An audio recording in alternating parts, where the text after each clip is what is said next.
Olá, meus amigos, amantes da literatura e do conhecimento, aí de Ivoti. Quem fala é o Willy Bergamin Oz, falo aqui direto de Caxias do Sul, direto para a Feira do Livro do município de Ivoti. É um prazer enorme estar com vocês.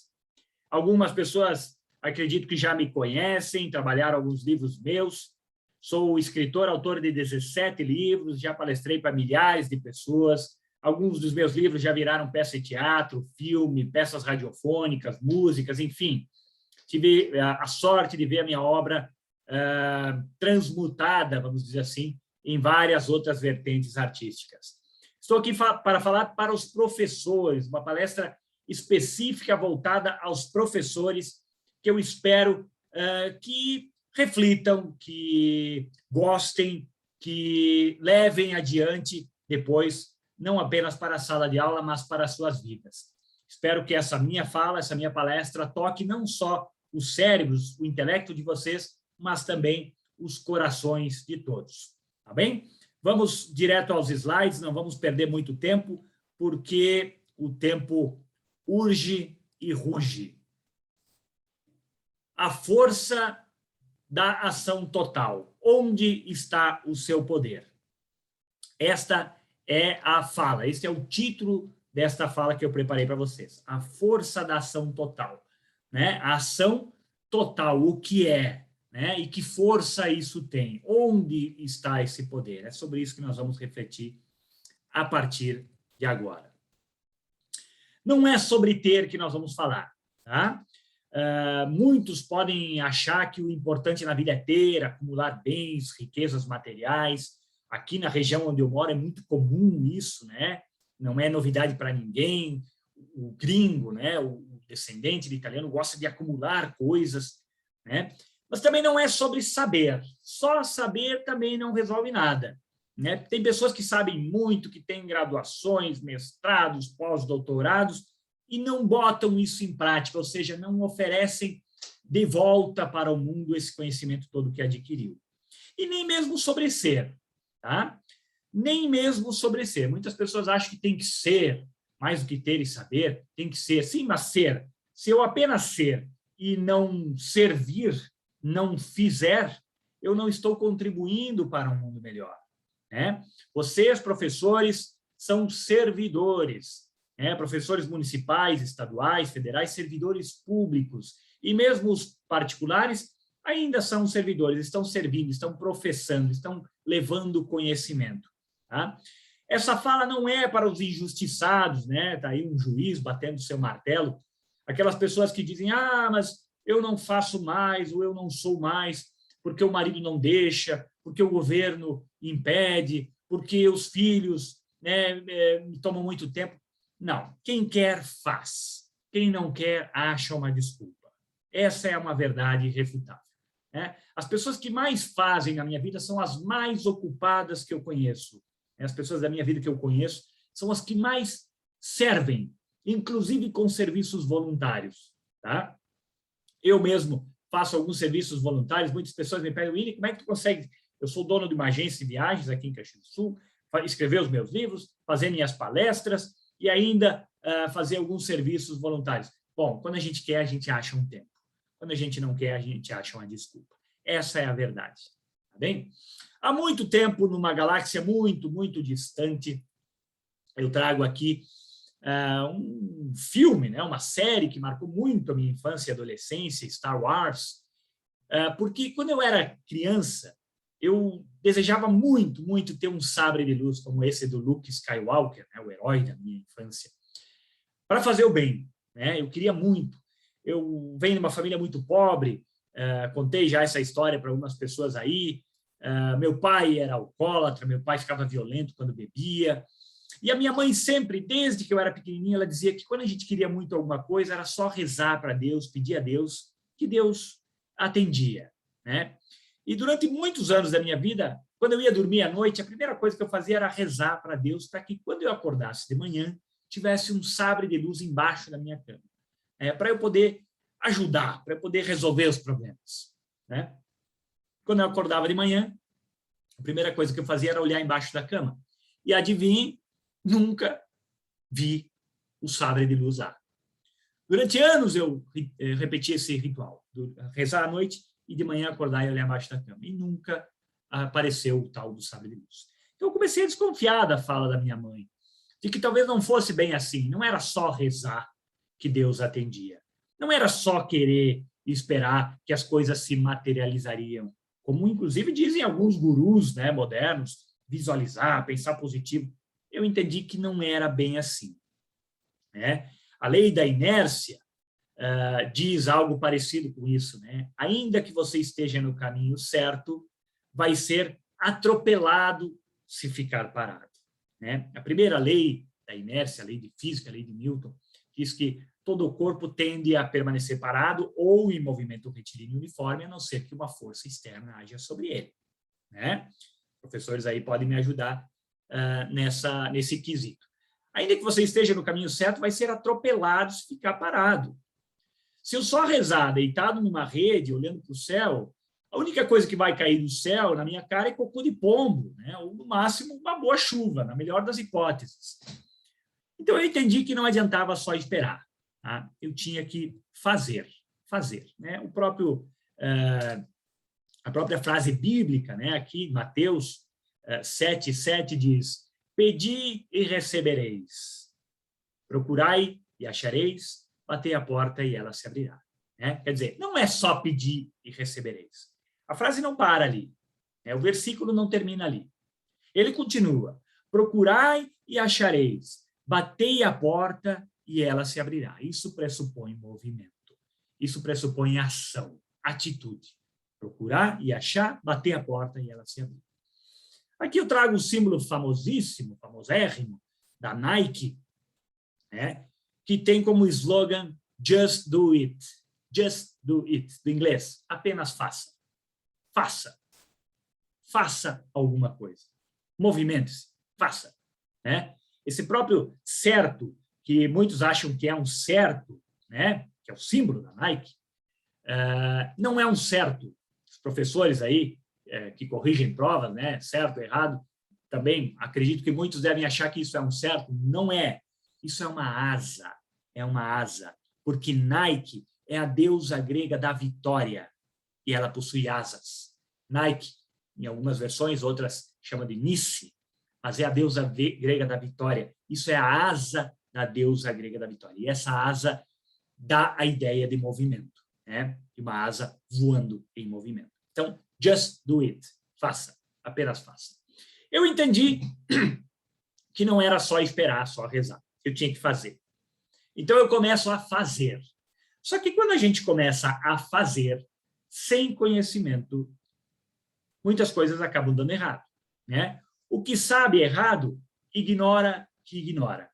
Quando a gente faz de qualquer jeito, sem planejamento, sem estudo, sem estratégia, a chance de fazer bobagem é muito grande, né? Aqui eu trago uma charge muito interessante, né? Ali, os homens das cavernas, 3 homens das cavernas e um filhote, um filho ali, né? A carroça.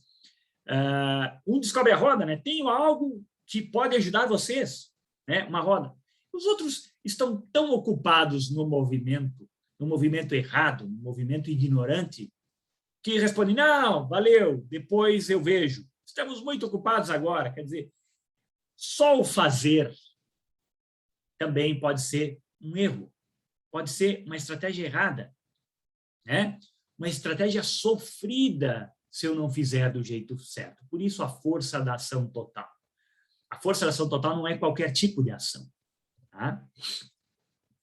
Trago aqui uma frase do Steve Jobs, todo mundo conhece Steve Jobs, uma lenda, um milionário, um cara que mudou a história do mundo, sem dúvida, né, com as suas invenções.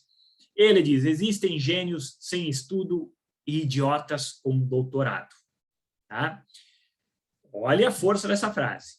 Existem gênios sem estudo e idiotas com doutorado. Eu conheço gênios sem estudo. E também conheço idiotas com doutorado. Tá? Steve Jobs está dizendo aqui que não é só o conhecimento. Vejam bem. Então, não é só rezar e esperar, não é só o fazer, e não é só ter conhecimento.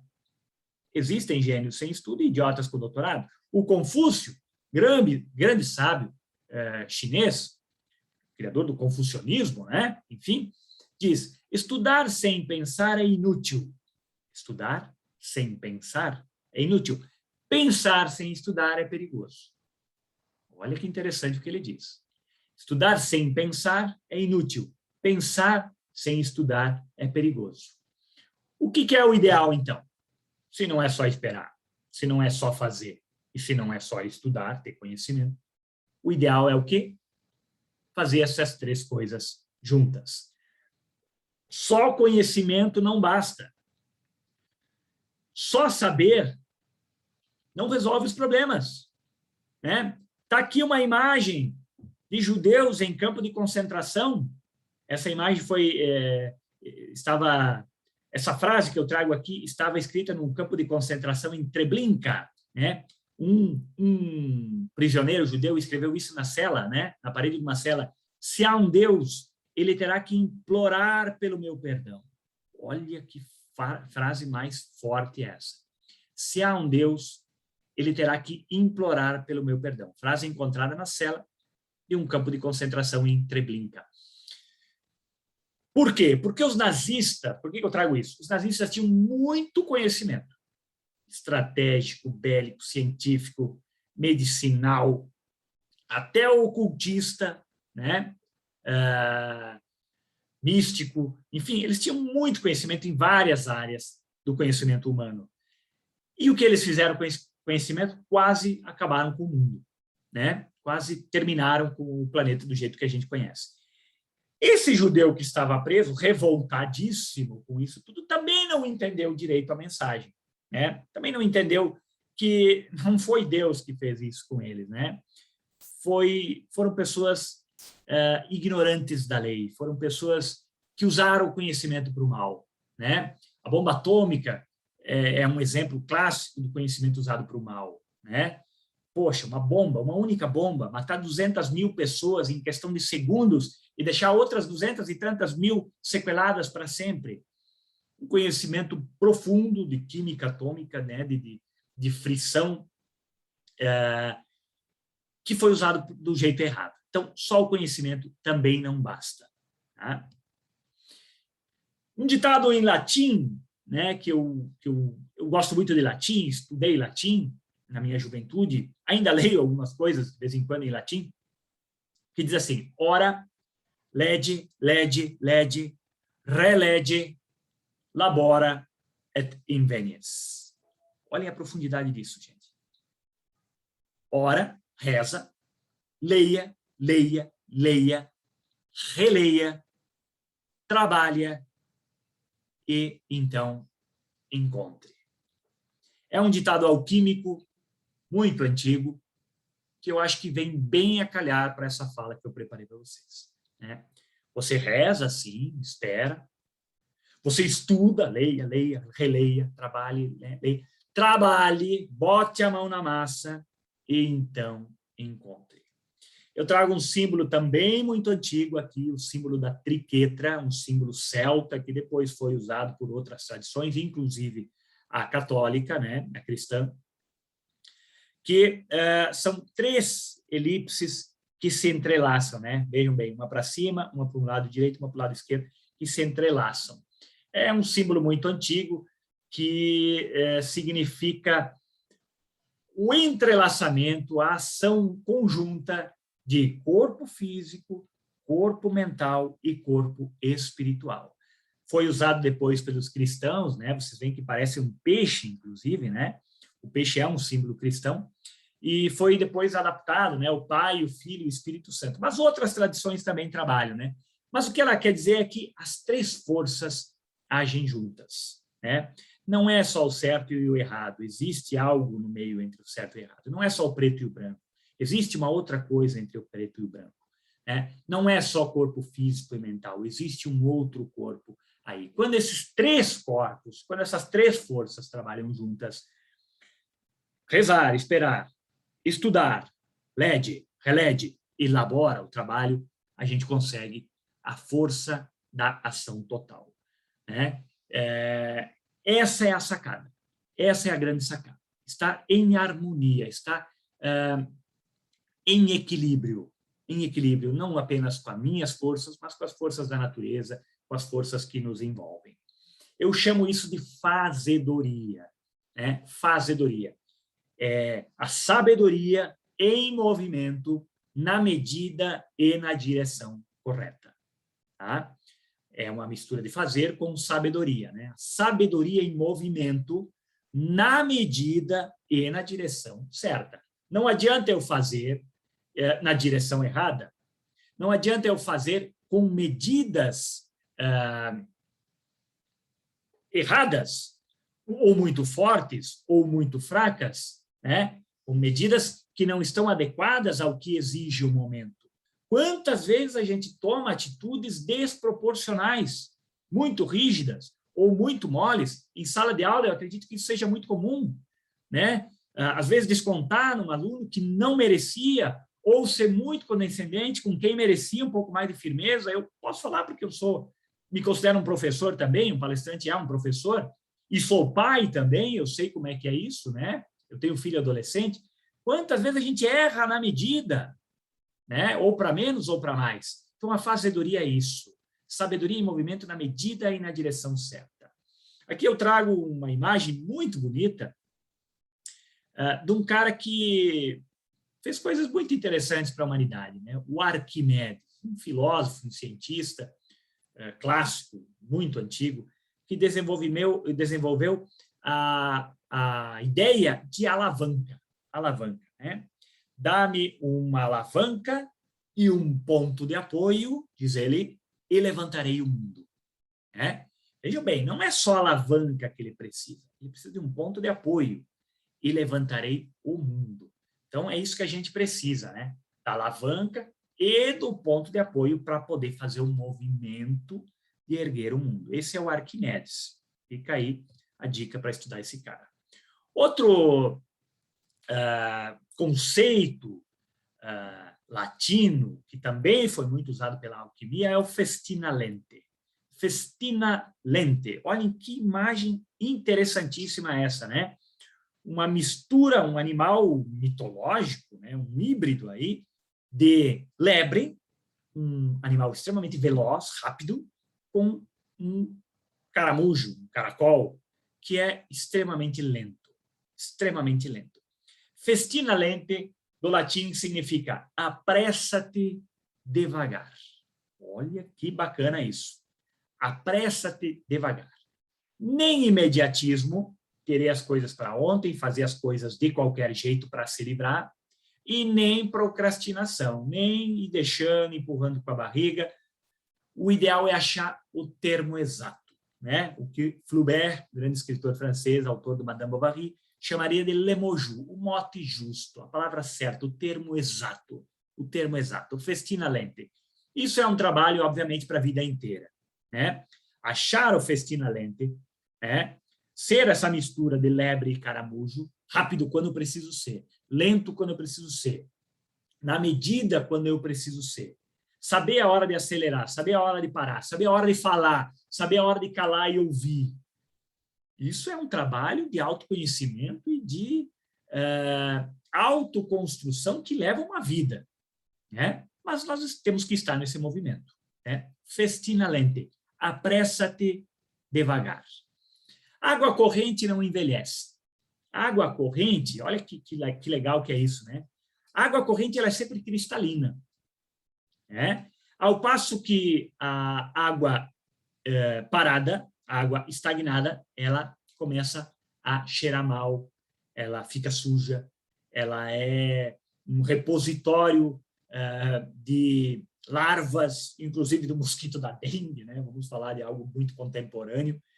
Quer dizer, é algo que não presta. Água parada não presta. Água cristalina, ela é água corrente, ela é água em movimento. É isso que nós temos que ser. A propósito, se a gente parar para pensar, o nosso corpo é feito por mais de 70% de água, né? E água em movimento. Água em movimento. Importante a gente lembrar disso. E agora me ocorre outra coisa aqui. Vocês sabem qual é o primeiro órgão do nosso corpo a se formar? Quando o embrião humano começa a se formar, o primeiro órgão que começa a trabalhar é o coração.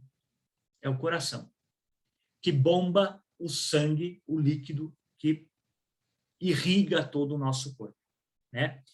O coração é um órgão que nunca para de trabalhar. Ele é o primeiro órgão do nosso corpo que começa a trabalhar e o último que para. Quando parou o coração, parou tudo. Vejam só que interessante, né? Como tem a ver com a água, como o movimento, né? Ele faz a água do nosso corpo, o sangue, circular. Sem isso não há vida, sem isso não estaremos aqui. Então, água corrente não envelhece. Água corrente é vida. Água parada é morte, cheira mal, fede, é repositório de larvas que não prestam. Então, a gente tem que parar de achar desculpas, né, para fazer. A gente tem que ir lá e fazer. É movimento. Eu trago aqui essa imagem para a gente brincar um pouquinho, né? Eu ia sair hoje para me exercitar, mas como está armando chuva, vou ficar em casa. Olha como está armando chuva aqui, né? Um dia maravilhoso, lindo, uma ou duas nuvenzinhas no céu, e a pessoa, não vou caminhar porque vai chover. A gente brinca, mas a gente está cansado de ver isso, né? Cansado de ver isso. Quando as pessoas não querem trabalhar, quando as pessoas não querem fazer, você pode trazer a melhor ideia do mundo. Eu tenho certeza que muitos professores aí sabem do que eu estou falando. Tá? Aquele professor que vem com ideias, que quer inovar, geralmente ele não é bem visto. Geralmente ele é visto como um pé no saco, como um problema. Né? Quando ele vem com ideias, vamos fazer isso, vamos fazer uma gincana, vamos agitar, vamos... Para quê? Para quê? Isso é um problema porque acaba acachapando pessoas criativas, acachapando pessoas que querem realmente fazer a diferença. Eu vou contar uma história pessoal rápida aqui para vocês. Quando eu fui funcionário público durante 10 anos, e quando eu passei no concurso público, eu entrei para o serviço público, trabalhei numa biblioteca, eu cheguei cheio de vontade, vamos fazer isso, vamos movimentar, vamos fazer sarau, vamos fazer... Sabe o que o meu chefe me disse? Ele disse, Willy, baixa a tua bola, toma teu cafezinho, não queira aparecer mais do que o outro, porque você vai armar mais inimizade do que admiradores aqui dentro. O meu chefe me falou isso nos primeiros 15 dias de trabalho no serviço público. Vocês imaginem o balde de água fria que eu recebi. Tá? Então, realmente, nós precisamos de pessoas de ação. Não vamos ter medo de fazer. Vamos parar de inventar desculpa. Quando a gente quer, a gente faz. Quantos nãos você aguenta? Né? Eu trago 2 bonequinhos para a gente começar uma reflexão rápida aqui, né? Que droga, recebi um não, diz aqui o bonequinho da minha esquerda. Não, ai, meu Deus, vou parar, não vou mais fazer. O mundo não quer o que eu tenho para oferecer. O mundo não quer saber o que eu penso. O mundo não quer a minha ação para melhorar o mundo, né? Já parou. Um não e parou, né? Quando o ideal seria ser como o bonequinho da direita aqui, né? Recebeu um monte de não, está com a cara tapada de não, mas recebeu um sim ali no meio da testa. Show de bola! Recebeu um sim. Né? É assim que a gente tem que ser. Vibrar com as pequenas vitórias. Comemorar. Eu sou assim, quando eu venço um concurso literário, por menor que ele seja, quando um livro meu esgota uma nova edição, quando eu recebo elogios de leitores, quando eu faço uma palestra que elogiada, eu chego em casa e eu abro uma champanhe, eu abro um vinho para comemorar. Né? Porque o mundo ele é tão acachapante, é tanto não, é tanta rasteira, que se a gente não vibrar pelas pequenas coisas boas, a gente não acha mais força para continuar. Né? Então, assim, sejamos o bonequinho da direita. Show de bola, receber um sim. Para cada tentativa que dá certo na nossa vida, nós temos que tentar 10 vezes. A cada 10 tentativas, uma dá certo. Então, o cara que se destaca não é o mais inteligente, o mais fodão, ele é o que mais tenta, né? É o que mais experimenta, é o que mais tem capacidade de resiliência, de receber não, de cair, tropeçar os cotovelos, os joelhos, as palmas da mão e levantar e ir de novo. É o caso do nosso amigo aqui da direita. Tá? Agir, não reagir. Agir e não reagir. Esse é um problema muito sério da maioria das pessoas. A maioria das pessoas não age com estratégia, com planejamento. Elas apenas reagem. Tá? O que a maioria faz? Tenta, falha. Tenta de novo, falha de novo. Tenta mais uma vez, falha mais uma vez. e aí desistem. A maioria faz isso. Tenta uma, duas, três vezes, não consegue, desiste. Não era para mim, o mundo não quer, as pessoas não permitem, né? Quando o ideal deveria ser o seguinte: tenta, falha, analisa, ajusta, tenta de novo. Tenta, falha, a falha, o erro, o fracasso é normal, é inerente a gente. Analisa o que deu errado, por que não deu certo, onde eu falhei, onde eu estou pisando na bola, ajusta aquilo que eu detectei que está errado, tenta de novo. Tá? Esse é o caminho natural. Tem um filme muito interessante que eu cito e indico, o Capitão Fantástico, né? Ele ensina os filhos dele, tem uma passagem muito interessante que ele ensina os filhos dele. Ele diz, pare, né? Pare, quando uma coisa acontece, pare, respire, né? Respire, analise e haja. Né? Não reaja, não reaja. É difícil isso? Claro que é difícil. É um trabalho por uma vida inteira. Eu mesmo procuro aprender isso a cada dia. Né? A gente tem uma ação de reação imediata. Né? Quando alguém nos ofende, alguma coisa não dá certo, a gente reage àquilo. Né? Quando o ideal é parar, respirar, analisar e só depois agir. É difícil, eu repito, mas é um exercício necessário. Assim a gente se torna imparável. Imparável. Quando a gente descobre esses macetes, a gente se torna realmente uma máquina imparável. Né? O que o Nietzsche, pensador alemão, né, Friedrich Nietzsche, chamaria de Übermensch. Übermensch, que é esse cara aqui, né, esse U aí, Übermensch, que significa super-homem. Vocês aí são de região de imigração predominantemente alemã, devem saber melhor do que eu, né? Übermensch significa super-homem. O super-homem em quadrinhos que a gente conhece, inclusive, é inspirado no Übermensch, do Nietzsche. Né?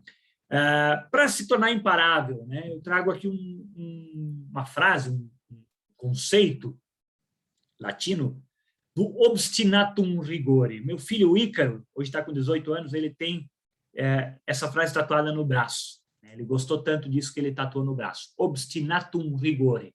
Um rigor obstinato. Um rigor obstinado. Né? Quer dizer, querer de verdade, com obstinação. Né? Como é que eu me torno imparável? Como é que eu tenho esse obstinatum rigore? Bom, eu elenquei 7 passinhos aqui que a gente pode se inspirar e aprimorar. Primeiro deles, objetivo definido. Eu preciso saber exatamente o que eu quero. Objetivo claro, definido. Né? Não pode ser algo mais ou menos, algo vago, algo meio transparente. Não, tem que ser um objetivo definido. Segundo, decretar fazê-lo. Não é, eu vou ver se vou fazer, eu vou tentar fazer. Não, eu decreto que eu vou fazer. Isso tem uma força de um decreto. Decretar fazer. Terceiro, uma estratégia clara. Planejamento, uma estratégia clara, definida, bem pensada. Não é fazer de qualquer jeito, não é tudo no improviso. Às vezes o improviso é necessário, mas eu não posso fazer tudo no improviso. Uma estratégia clara. Quarto, acreditar. Embora só rezar e só esperar não resolvem, mas é preciso também acreditar. Isso faz parte. Acreditar, pensar positivo, né? Botar uma energia positiva nisso ajuda, claro. Não vai resolver tudo, mas ajuda. 5, uma competência superior. Para eu ter uma competência superior, isso pressupõe um treinamento superior. Eu gosto de citar o exemplo dos grandes jogadores de futebol, Messi, Cristiano Ronaldo. Né? Cristiano Ronaldo, ele é o primeiro a chegar nos treinos e o último a sair. O cara foi eleito 5, 6 vezes o melhor jogador de futebol do planeta. E ainda ele se presta a ser o primeiro a chegar no treino e o último a sair. Você acha que um cara que foi 5, 6 vezes eleito o melhor jogador de futebol do planeta precisaria disso? Claro que precisaria, se ele quiser continuar sendo o melhor. Uma competência superior exige um treinamento superior. Sexto, um trabalho consistente. Né? Não começar hoje, parar, depois pular para outro galho, depois experimentar outra coisa. Isso aqui não deu certo, vou tentar outra coisa. Não. Um trabalho consistente, permanente. Acreditar naquilo. seguir, ir aprimorando, né? E o sétimo, manter-se motivado. Motivação, como eu gosto de dizer, é como o banho. A gente precisa tomar todo dia. Todo dia eu preciso tomar meu banho.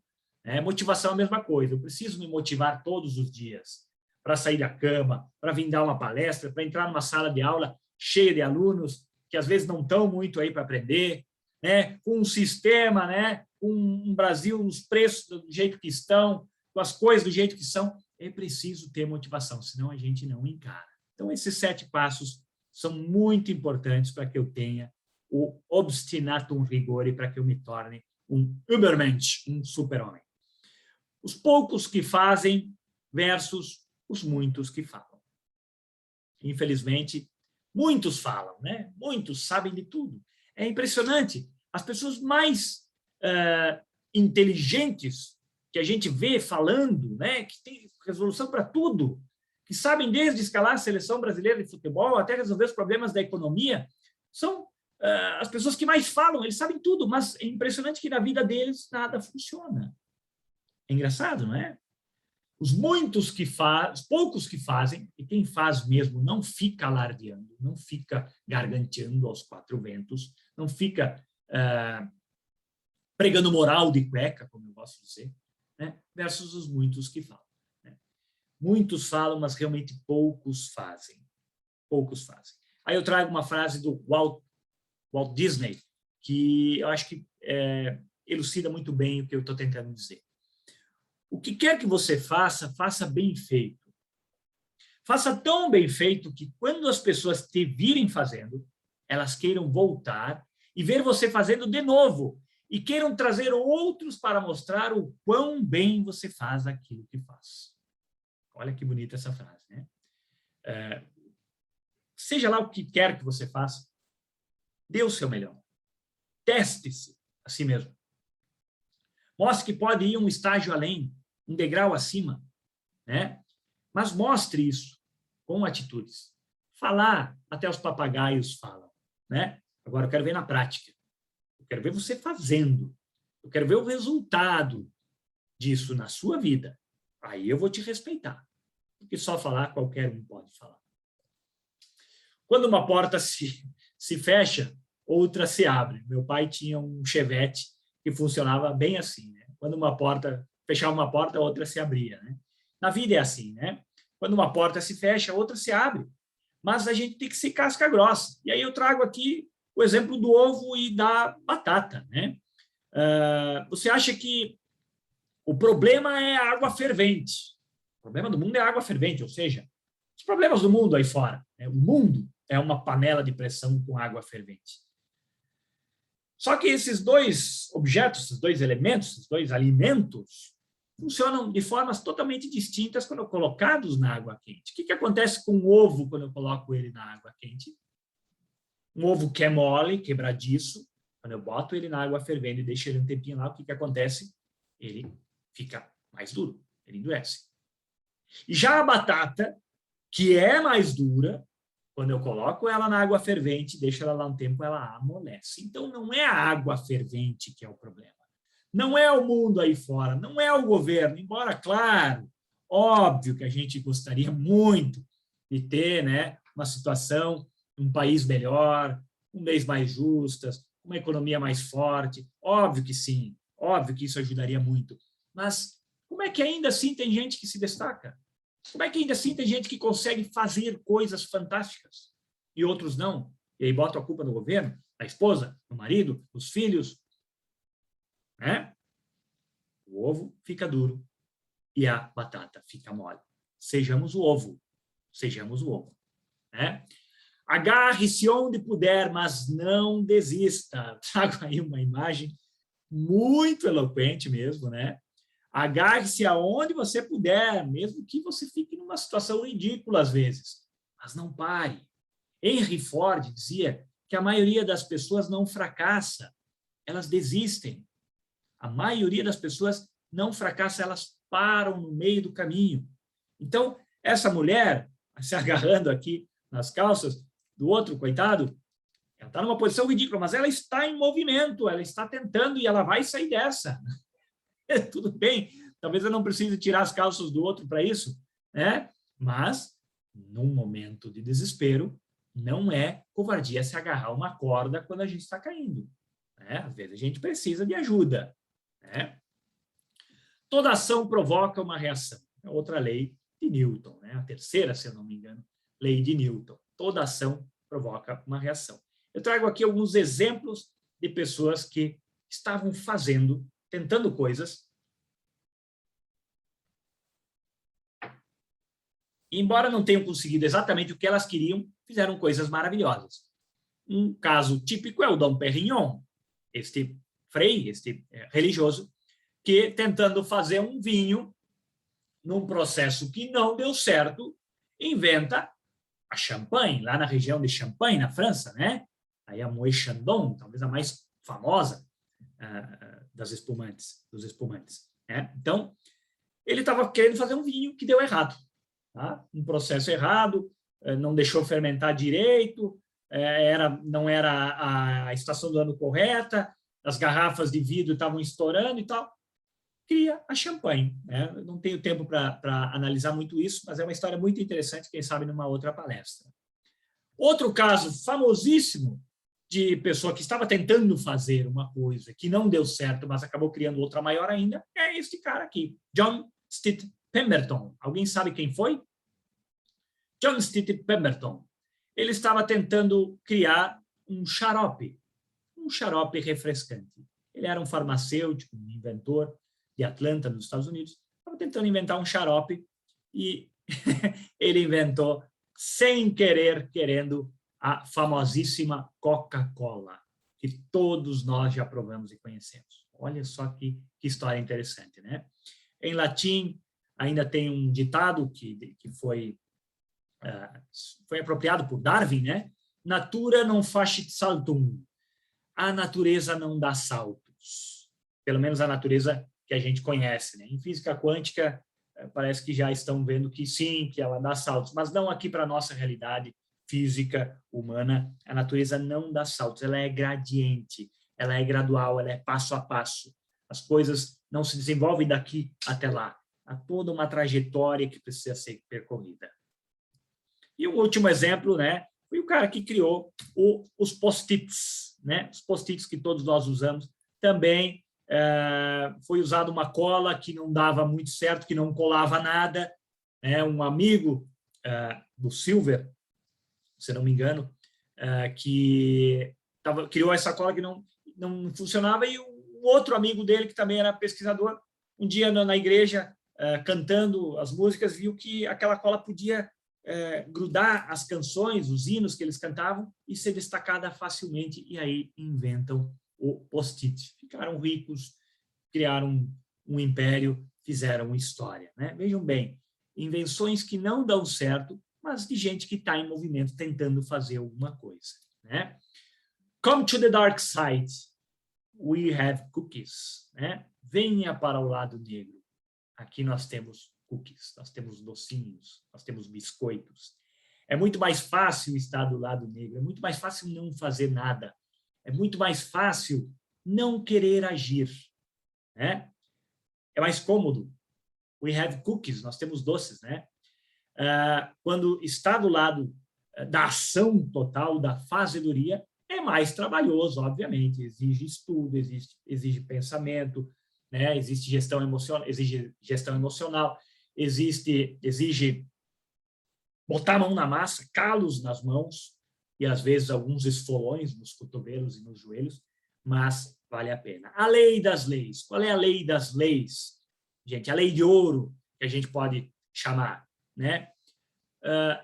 Não faça aos outros o que não gostariam que fizesse para vocês. Né? Ou podemos inverter para melhorar ainda mais. Faça aos outros aquilo que você gostaria que fizesse com vocês. Faça aos outros aquilo que gostaria que fizesse com vocês. Não basta não fazer o mal. Né? É preciso fazer o bem. Né? Martin Luther King diria, né, o que me assusta não é o barulho dos maus, mas o silêncio dos bons. Né? Não basta não fazer o mal. É preciso fazer o bem. Não basta ficar calado e vendo os maus fazerem. Esses dias eu vi um post que me chamou muita atenção, né?